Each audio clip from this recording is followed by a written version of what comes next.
Subscribe करें और bell दबाएं ताकि कोई खबर रह न जाए।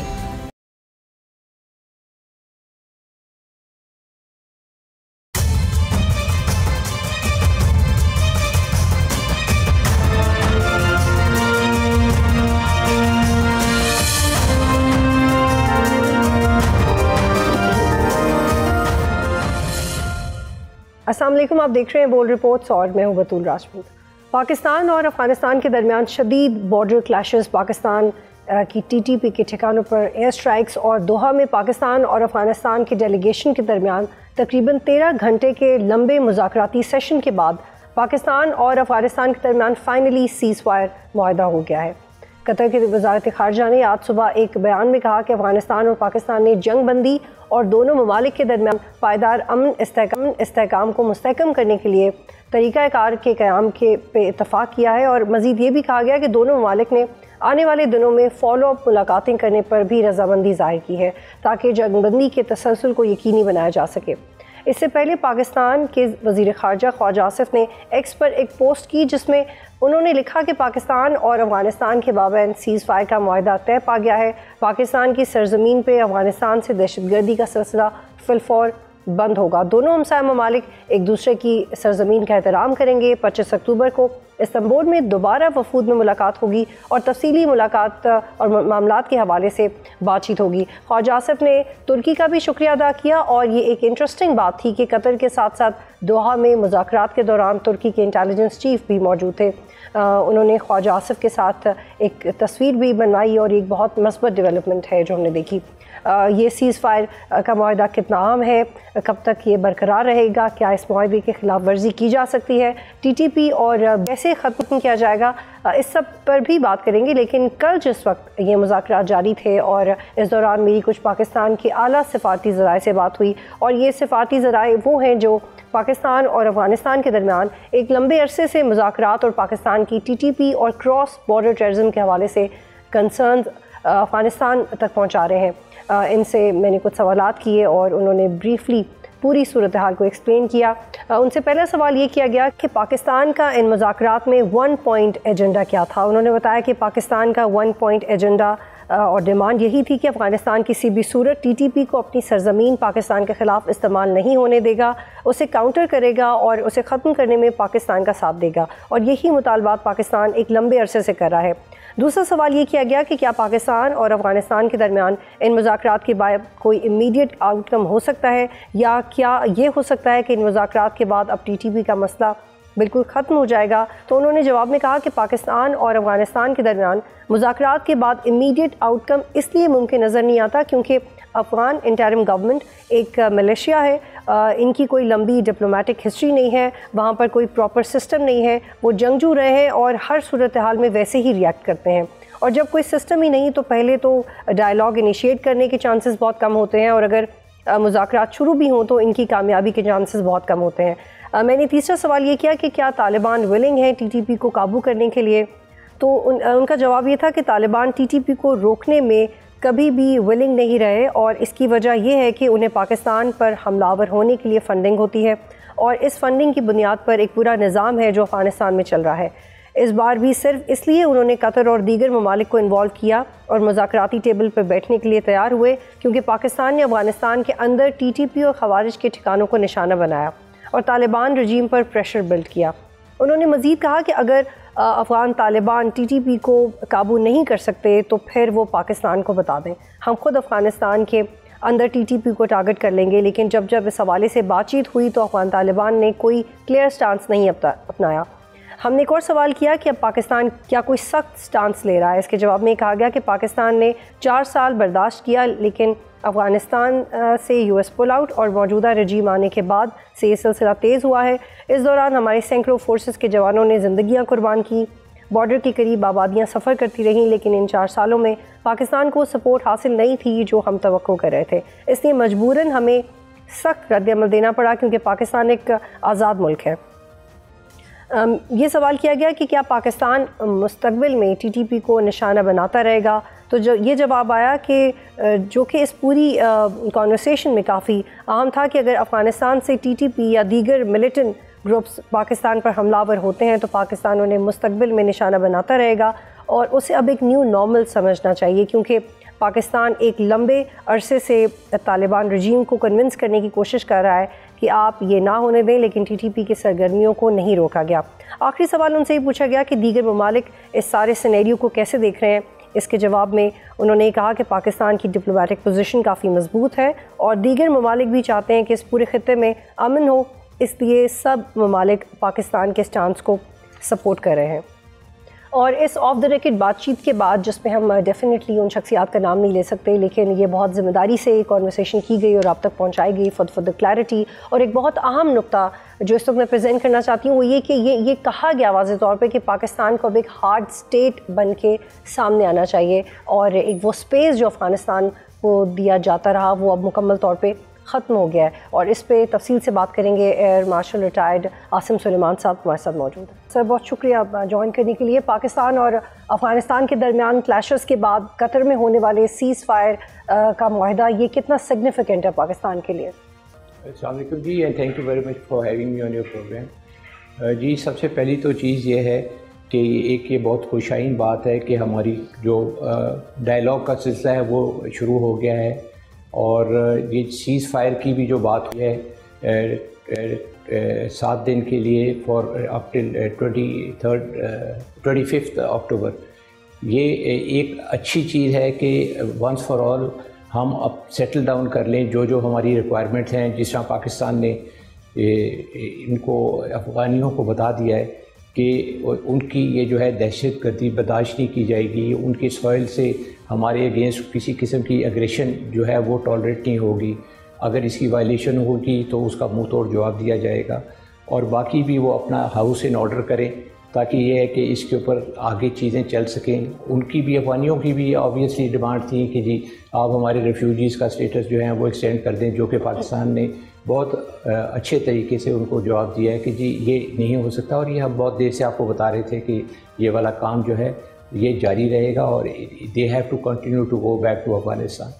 और फिर ट्रेड के ऊपर भी उन्होंने बात की कि जी आप बॉर्डर खोलें। तो जब तक ये चीज़ें रिजॉल्व नहीं होंगी, मेरा ख्याल है ये जो 7 दिन का नोटिस दिया गया है इसमें Afghanistan has to put its house in order. और इसके ऊपर पाकिस्तान की काफ़ी स्टर्न किस्म का स्टांस था, जिसके ऊपर ब्रेक डाउन भी आया टॉक्स के अंदर। 15 घंटे की ये टॉक्स हुई, इसके अंदर 3 दफ़ा ब्रेक डाउन आया और उसके अंदर अफ़गानीज़ जो थे they were trying to seek international help, जिसमें उन्होंने मलेशिया में भी उनके प्राइम मिनिस्टर को कांटेक्ट किया, जिन्होंने इंटर्न पाकिस्तानी प्राइम मिनिस्टर से बात की। और मेरा ख़्याल है कि उनको बिल्कुल सही तरीके से बता दिया गया है कि अब ये चीज़ जो है हमारी बर्दाश्त से बाहर है और अफ़गानियों को अब सीरियसली सोचना होगा कि वो डिलीवर करें। इन्होंने पास्ट में कभी डिलीवर नहीं किया और मेरा ख्याल है कि एक बहुत खुशाइन बात है कि पाकिस्तान ने एक इस दफ़ा बहुत स्ट्रिक्ट और टफ स्टांस लिया है, बिकॉज अफ़गानी जो हैं वो ये वाली बोली समझते ही नहीं थे और जितने भी हमारे पास में एग्रीमेंट्स हुए वो they never stood by it और उसके नतीजे में जो है वो टेररिज्म जारी रहता था और वो they used to buy time. But this time उनको बता दिया गया कि जी आपके पास बस ये 7 दिन की मोहलत है, उसके बाद जब टॉप्स रिज्यूम होंगी टर्की में तो इस चीज़ का जो है हम आपको ऑब्ज़र्व भी करेंगे और हम देखेंगे भी। अगर उसके अंदर आपकी तरफ से कोई बेहतरी नहीं आएगी तो फिर हमारे पास चॉइसेस आर अवेलेबल। और उसके अंदर भी ये I think it is very clear कि अगर इस दौरान भी 7 दिनों के अंदर इन्होंने अगर कोई इस तरह की इन्फिल्ट्रेशन की या अपनी सॉइल को टेररिज्म के लिए इस्तेमाल करने देने की इजाज़त दी तो उसका मुंह तोड़ जवाब दिया जाएगा। ठीक, लेकिन आसिम साहब इसमें पाकिस्तान की पोजीशन क्लियर भी है, पोजीशन ऑफ स्ट्रेंथ से भी पाकिस्तान बात कर रहा है। जो रवैया रहा अफ़गानिस्तान का, क्या आप कोई ब्रेक थ्रू एक्सपेक्ट कर रहे हैं या अगर और आप ये कह रहे हैं कि अफ़गानिस्तान के पास ज़्यादा ऑप्शन भी नहीं है, तो फिर क्या कोई अल्टरनेटिव पॉलिसी आ सकती है अफ़गानिस्तान की तरफ से? देखिए, अफ़गानिस्तान के पास तो कोई है ही नहीं, ऑप्शन नहीं है। बिकॉज हम क्या कह रहे हैं, हम उनसे कोई चीज़ डिमांड नहीं कर रहे, हम तो सिर्फ ये कह रहे हैं कि जी आप अपनी सॉइल को गलत काम के लिए इस्तेमाल ना होने दें, जो कि एक हमारा लेजिटिमेट राइट है। और अफ़गानिस्तान की तो कोई रिक्वायरमेंट ही नहीं है, वो हमसे क्या मांग सकते हैं या हम उनको क्या देंगे। हमने तो सारी उम्र उनको जो है खिलाया पिलाया, उनको जो है बड़ा किया। आप देखें इनके 40 से 50 लाख यहाँ पे रेफ्यूजीज़ पाकिस्तान में आके बैठे रहे और उसके अंदर भी आधे से ज़्यादा भी जाने को तैयार नहीं है। हमने उनके लिए जो है वो सोवियत के साथ जितनी भी जंग थी उसके अंदर उनको सपोर्ट की। फिर जिस वक्त इनको अमेरिकन्स ने आके 9/11 के ऊपर दबोचा तो उसके बाद भी हमने इन लोगों की हेल्प की और ये हमेशा भागते हुए हमारे पास आते थे। तो अफगानीज़ के पास तो प्रैक्टिकली कोई वे आउट है ही नहीं पाकिस्तान के पास आने के अलावा, और हमने हमेशा इनके साथ भाइयों वाला सलूक किया। कम ज़रफ़ी तो उन्होंने दिखाई, उन्होंने कभी भी हमारी अच्छे रवैये को का जवाब जो है वो उस रवैये से नहीं दिया और हमें कभी उन्होंने सपोर्ट ही नहीं किया ये एंटी टेररिज्म कैंपेन के अंदर। ठीक है, अब आसिम साहब आपके वाज़ेह जवाब आ गया। इंडिया का इन्फ्लुएंस कम करने के लिए क्या बात मुतवक्किर है? देखिए जी, इंडिया का इन्फ्लुएंस तो इनके ऊपर बहुत है। भाग भाग के इंडिया के जाके गोद में बैठ जाते हैं और इंडिया की ये जो है सपोर्ट भी लेके आते हैं और उनकी ही शय के ऊपर ये जितना काम चल रहा है ये तो इंडिया की सपोर्ट के ऊपर है। आप मुझे बताएं कि अफ़गानिस्तान को इससे क्या फ़ायदा होगा अगर वो पाकिस्तान के अंदर टेररिज्म फैलाएं? मतलब एक सेन आदमी यही बोलेगा जी कि उनको कोई फ़ायदा नहीं हो सकता। उनको सिर्फ फ़ायदा ये होता है कि वो इंडिया की एक प्रॉक्सी वॉर लड़ने की कोशिश करें जो कि पाकिस्तान अलाउ नहीं करेगा। और अब तो ये बड़ा क्लियर है और जितनी भी हमारी इन्वेस्टिगेशन हुई, जितने भी हमने इनके ऑपरेशंस जो पाकिस्तान में ये करते थे उनका सारों के ताना बाना जो था वो अफ़गानिस्तान के थ्रू रॉ को जाके मिलता था और ऑब्वियसली रॉ इज़ इंडिया और इंडिया की तरफ से ये सारा कुछ हो रहा था। और अभी भी आप देख लें कि उनके फॉरेन मिनिस्टर जब वहाँ पे बैठे हुए थे तो ये सारा बॉर्डर वाला जो सिलसिला चला वो उनके वहाँ पे ही जाके उन्होंने it was so well time कि उन्होंने उसी वक्त ही हमारी पोस्टों के ऊपर अटैक भी कर दिया जिसका उनको ताबड़तोड़ जवाब दिया गया।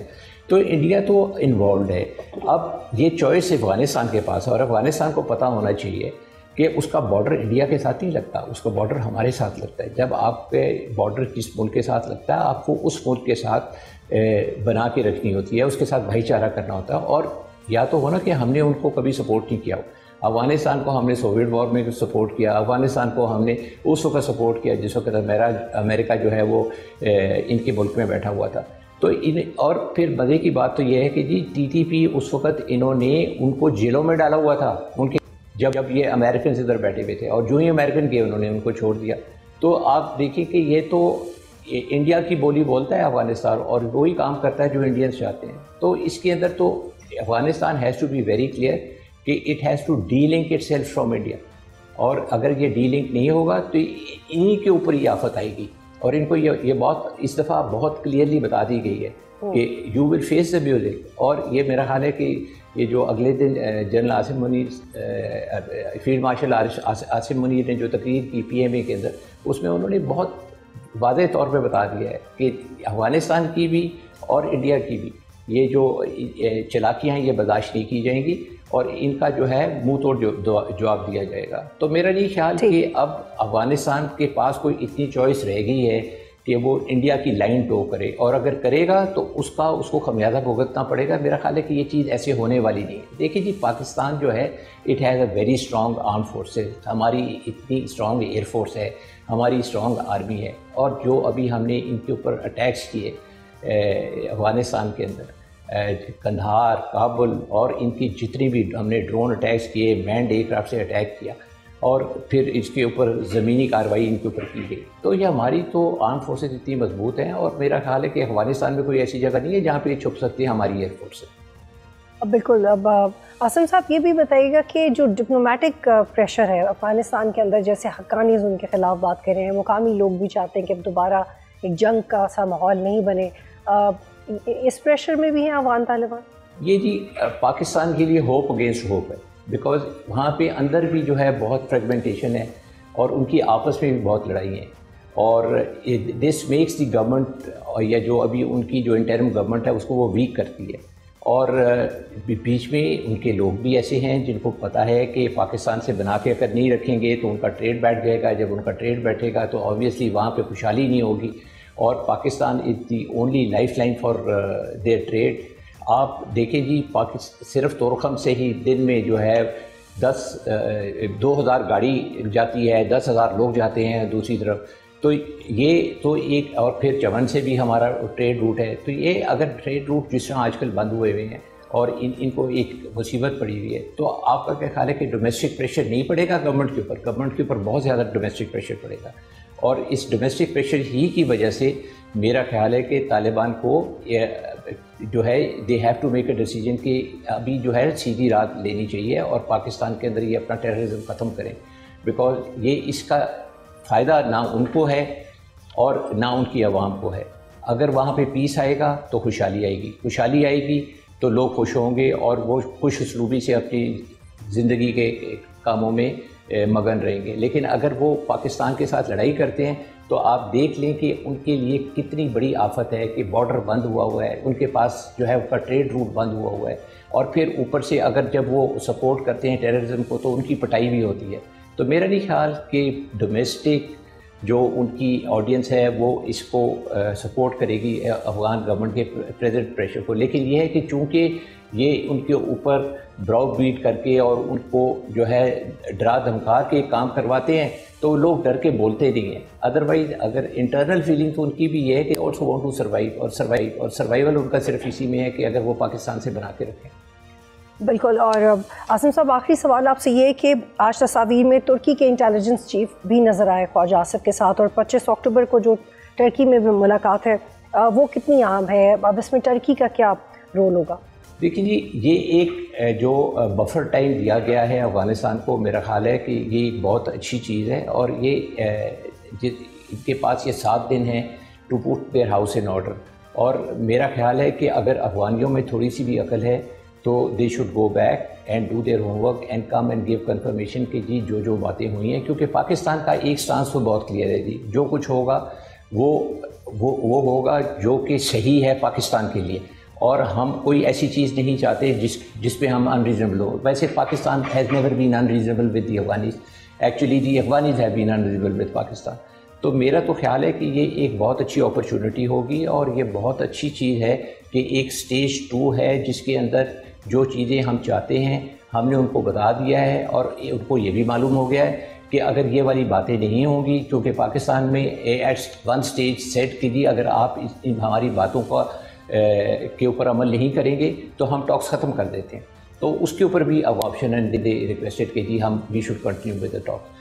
तो ये एक बहुत अच्छी स्टेज 2 होगी, और मेरा ख्याल है कि जो टर्की के अंदर मीटिंग होगी उसके ऊपर प्रॉपर आउटकम आएगा जिसके अंदर डिटेल्स होंगी कि जी what all Afghanis have agreed. और फिर जब ये सारे मुल्क जो हैं, ये कतर, टर्की, पाकिस्तान, अफ़गानिस्तान, ये सारे मिल के जिस वक्त इसके ऊपर साइन करेंगे तो मेरा ख्याल है कि वो गारंटीज़ भी होंगी, और फिर अफ़गानिस्तान के पास ये ऑप्शन भी नहीं होगी जिस तरह वो पास्ट के अंदर भागते रहे हैं एग्रीमेंट्स मान के, और फिर राइटिंग के अंदर कभी इस तरह इतना सॉलिड जो है वो डॉक्यूमेंट नहीं आया। मेरा ख्याल है कि अब ये डॉक्यूमेंटेशन के साथ और दूसरे मुल्कों की जो साल सही है उसकी वजह से मेरा ख्याल है इसका एक बहुत अच्छा रिजल्ट निकलेगा। बहुत शुक्रिया एयर मार्शल आसिम सुलेमान साहब प्रोग्राम में ज्वाइन कर रहे थे। यहाँ पे एक ब्रेक लेते हैं, फिर वापस आएंगे।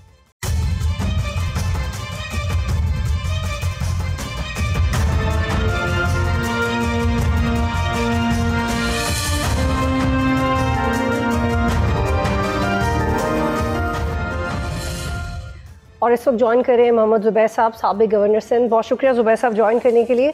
पाकिस्तान और अफ़गानिस्तान के दरमियान सीज़ फायर मुआहदा हुआ। अगर अफ़गानिस्तान की गुज़िश्ता 3-4 साल की तारीख देखें तो एक मिसट्रस्ट कंटिन्यूस है। क्या ये सीज़ फायर मुआहदा देर पा आपको नज़र आ रहा है? क्योंकि जितनी एग्रेसिव पोजीशन पाकिस्तान ने अख्तियार कर ली है, लगता नहीं है कि इस चीज़ को नॉन सीरियसली ले सकता है अब अफ़गानिस्तान। सीज फायर का मुआहदा ज़ाहिर सी बात है कभी भी कोई 100% तो नहीं कह सकता कि ये वर्क करेगा या नहीं करेगा, but this is much better than एक हफ्ते पहले की जो पाकिस्तान और अफगानिस्तान की सिचुएशन थी उसके मुकाबले में एटलीस्ट बैठे हैं दोनों, बातचीत है।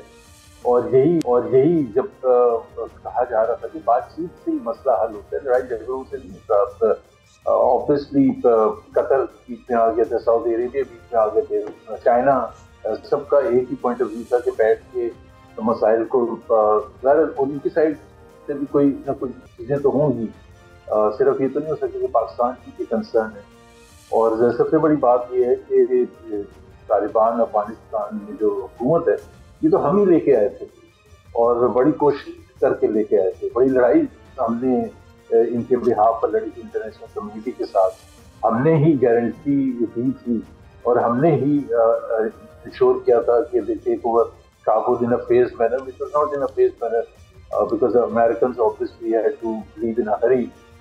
तो जाहिर सी बात है हम इतने क्लोज थे, ये सब कुछ हुआ उसके बाद 3 साल में ऐसा क्या हो गया कि हम एक दूसरे के इतने मुखालिफ हो गए कि लड़ाई झगड़े शुरू हो गए। तो let's hope it works. It's not going to resolve every issue, it can't. और सबसे बड़ी बात ये है कि हो सकता है सीज फायर फोर्स, लेकिन जो अफगान लोगों की थिंकिंग है, क्या हमने we have won the hearts and minds of the Afghan people, that certainly not is not the case. तो जब तक वो एक हम इसको बैकअप नहीं करेंगे with a genuine effort to improve relationship, सिर्फ गन चलना बंद होना काफी नहीं होता। दो मुल्कों के दरमियान, बिकॉज हमने ट्रेड भी करनी है, हमारे नेबर्स भी हैं, उनके लिए भी ये सोचने की बात है, हमारे लिए भी ये सोचने की बात है कि what is the next step to ensure serious. Zubair साहब, अब हम लोग खुद भी रूटीन में जब ऐसे क्रूशल इश्यूज हों तो हायर अथॉरिटी से बात करते रहते हैं। तो मेरे नज़दीक जो सबसे अहम नुक्ता था जो शेयर किया गया वो ये कि आप बातचीत वहाँ करते हैं जहाँ पे कोई सिस्टम हो, ना ब्यूरोक्रेसी है, ना एडमिनिस्ट्रेशन है, ना पॉलिटिकल सिस्टम है, ना डिप्लोमेसी है, ना डिप्लोमेसी की अंडरस्टैंडिंग है, ना मीडिया है। तो आप एक लेवल ऑफ कंफर्ट के साथ सिफारती बात ही नहीं कर सकते, और वो जितनी दफ़ा भी हुई है वो यकतरफा हुई है। और अब ये अंडरस्टैंडिंग इतनी ज़्यादा है कि पाकिस्तान की तरफ से ज़्यादा ही है कि अब इस सब सिस्टम के बगैर बातचीत कामयाब हो सकती है। तो ये एक बहुत बड़ा चैलेंज है कि जब कोई सिस्टम ही नहीं है अफ़गानिस्तान में, तो उसकी जिम्मेदारी पाकिस्तान बार बार नहीं ले सकता। Pakistan has to think again कि जब अशरफ गनी की हुकूमत थी तो उस वक्त system was far better than what the Taliban. अगर सेंट्रल बैंक था उनका, उस वक्त उनके पढ़े लिखे जो अफगान थे, जो अमेरिका यूरोप में काम कर रहे थे, अकाउंटेंट्स और लॉयर्स और बिजनेस ग्रेजुएट्स और बैंकर्स, वो वापस अफगानिस्तान आ गए थे और बड़ा एक नज़म के साथ, क्योंकि अफगानिस्तान को हमेशा से तो नहीं जंगल लॉ था। 1970s में हमें पता है कि वो एक अच्छा, जब तक किंग जाहिर शाह थे, तो जब तक ये लड़ाई झगड़ा नहीं शुरू हुआ था, तो अफगानिस्तान, हम अशरफ गनी के अगेंस्ट इसलिए थे, हम उसकी हुकूमत का तख्ता इसलिए करना चाहते थे कि ही वाज प्रो इंडिया, और हम फॉरेन पॉलिसी को देखते हैं इंडिया की नजर से। तो अगर वापस सोचें कि चॉइस बिटवीन तालिबान जो कि are against education for small girls, who are against women working, who are against women involved in anything, who are against women driving, हम उसको लेके आए थे। तो हमें थोड़ी सी तो अकल होनी चाहिए थी कि भाई अशरफ गनी के साथ ताल्लुकात इम्प्रूव करें, या एक डेमोक्रेटिक प्रोसेस उस वक्त हम इंश्योर करेंगे कि ये सिस्टम को ज्यादा तकवीत मिलेगी जब ये सिस्टम एस्टैब्लिश होगा। वहाँ ब्यूरोक्रेसी, जैसे आपने कहा, वहाँ डिप्लोमेटिक तरीकेकार होंगे, और बाय द वे आज के मुकाबले में तो ज्यादा कंट्रीज उस वक्त उनके साथ डिप्लोमेटिक रिलेशन थे।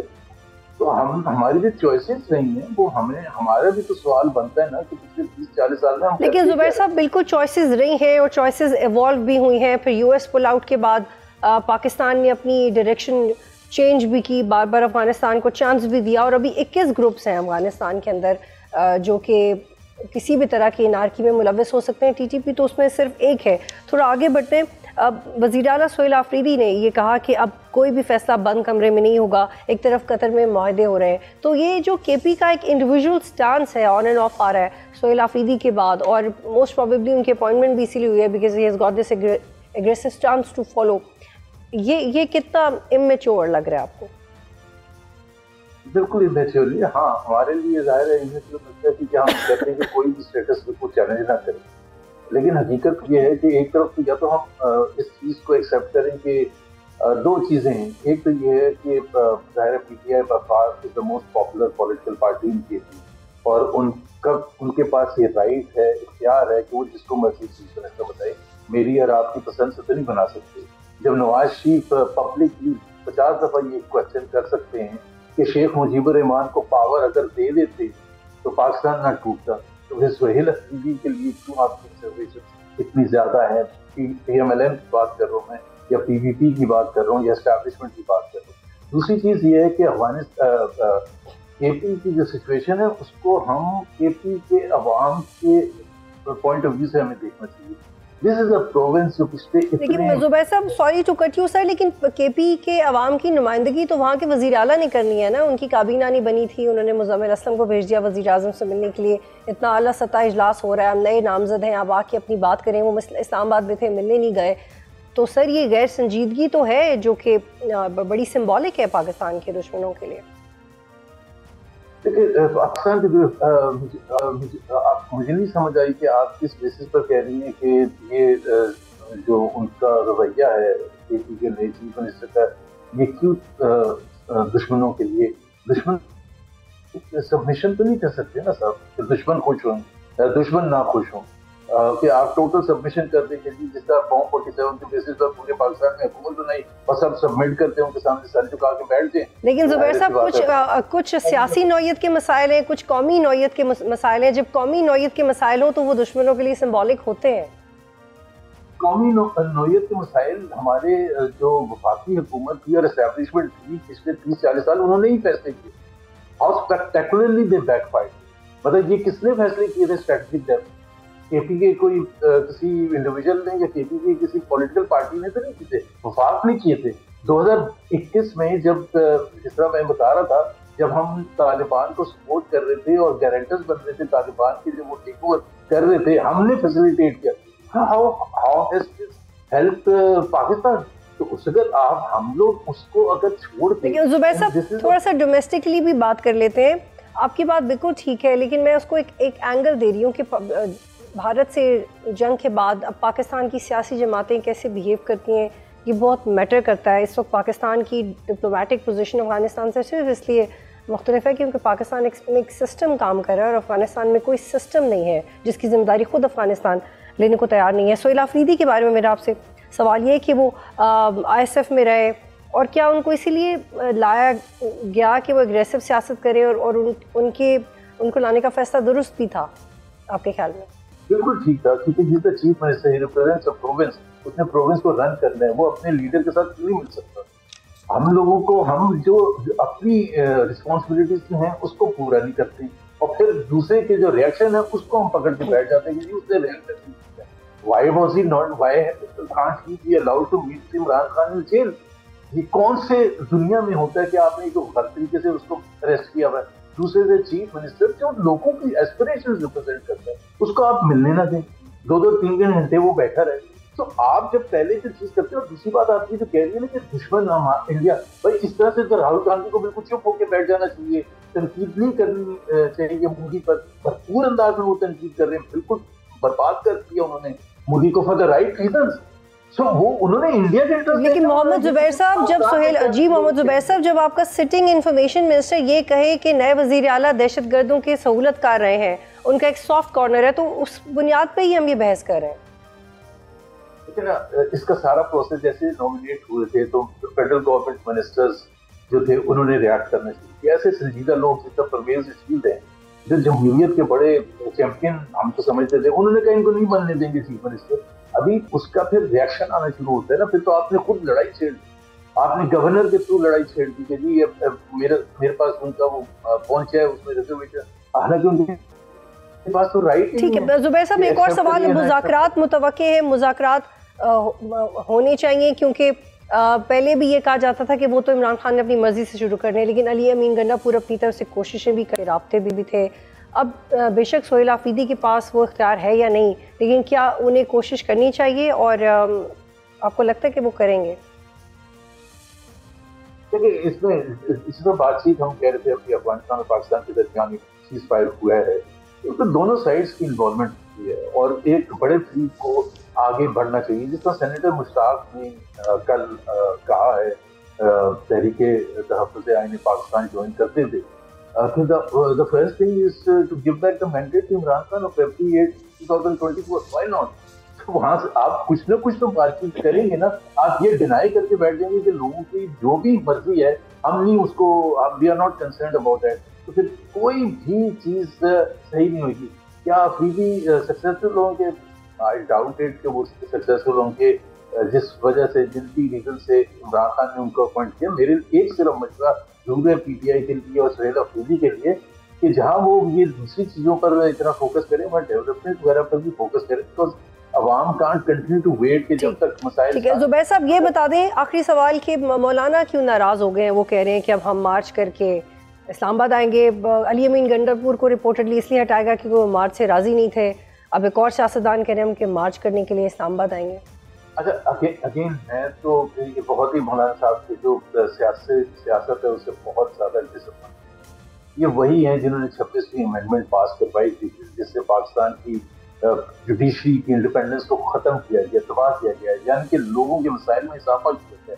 And Maulana was part and parcel, उनके साथ क्या एस्टेब्लिशमेंट की हुकूमत पाकिस्तान की अंडरस्टैंडिंग थी जो उन्होंने सपोर्ट किया। फिर इसी तरह से जब ये चीफ मिनिस्टर के लिए उनकी जो अंडरस्टैंडिंग थी कि उनके भाई को किसी न किसी तरह से पीटीआई के एमपीएस को तोड़ के उनकी झोली में डाला जाएगा और फिर उनके भाई चीफ मिनिस्टर बन जाएंगे। अब वो हुआ नहीं, वो किसने नहीं अपना हिस्सा डाला एस्टैब्लिशमेंट से या वफाकी हुकूमत ने किया, मुझे नहीं पता। बट जैसे ही वो कंफर्म हुआ कि जी उनके भाई का कोई चांस नहीं, तो उन्होंने इंकलाबी जद्दोजहद शुरू कर दिया। तो मुझे नहीं पता कि उनका अगर यही किसी किस्म की बातें करनी थी 26वीं अमेंडमेंट से पहले करनी। ये जब चेंज हुआ था उसको आप ऑल हार्टेडली सपोर्ट करते, आप मखसूस नशिस्तें रिफ्यूज कर देते, आपकी कुछ थी नहीं हैसियत, आपने सारी की सारी हड़प कर ली, मखसूस नशिस्तें भी। तो आपने तो डेमोक्रेटिक प्रोसेस पर इतना बुरा हमला किया। अब आप कह रहे हैं कि जी आप इस्लामाबाद पर चढ़ाई करेंगे, तो I don't know what is objective is. बहुत शुक्रिया, बहुत शुक्रिया मोहम्मद जुबैर साहब प्रोग्राम में ज्वाइन कर रहे थे। आज तक के लिए इतना ही। प्रोग्राम देखने का शुक्रिया। अल्लाह हाफ़िज़।